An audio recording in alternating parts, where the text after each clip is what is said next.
It's time for everyone's favorite Monster Hunter activity and the best way to farm decorations. It's farming flowers. Yep, you heard correctly. This is the most overpowered farm to get decorations like crazy. You can trade these in to get gold melding tickets to get all the decorations and armor spheres you can handle. So let me show you how we're gonna do it. Firstly, shout out to Labaz over on Reddit for discovering this method and Joe Seffer over on TikTok for showing this off. So first and foremost, we're gonna have to find a full moon. This will show up at nighttime, obviously, but there is a cycle, just like in real life. Weird. First, you're gonna sleep at nighttime to see where your moon is at in the cycle. The plan is to get to the day before the full moon. Resting at nighttime will make sure you'll see the moon almost immediately when you go outside the camp. And the moon will be this circular object in the sky. On the night before the full moon, you're gonna want to make sure to rest until evening. This will ensure you have the most time to farm as many flowers as you can. Yeah, boy. Then you'll want to accept the optional quest, A Leviathan's Temper. This quest can be acquired by going to the village in the plains. Start the quest and depart from Area 10 campsite that you just set up.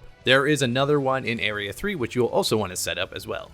The location shown here on the map is where your first flower will be. When you start the optional quest, you'll have about 30 seconds or so before it actually blooms. So I decided to put on a geologist and botanist set so I could farm a few other things while I waited.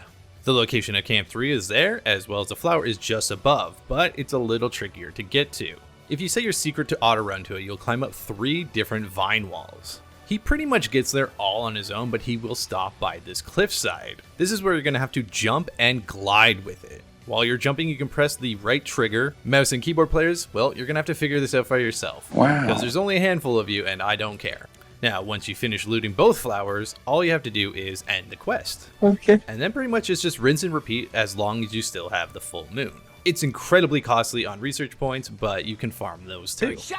Unfortunately, the trader is not guaranteed to have the trade for the pollen for the golden ticket. I feel it's about 1 in every 3. Resting will reset this, further increasing the research point cost. This is also a great way for the material retrievers to build up your stock of items. Then once you got all your golden tickets, head on over to the melder. Not only can you hand in to get the highest level armor and weapon decorations, but you can also get the highest level armor spheres too. I can see this method getting nerfed eventually, so you might as well use it before you lose it. It's not the most fun method, but it is goddamn efficient. There, you happy?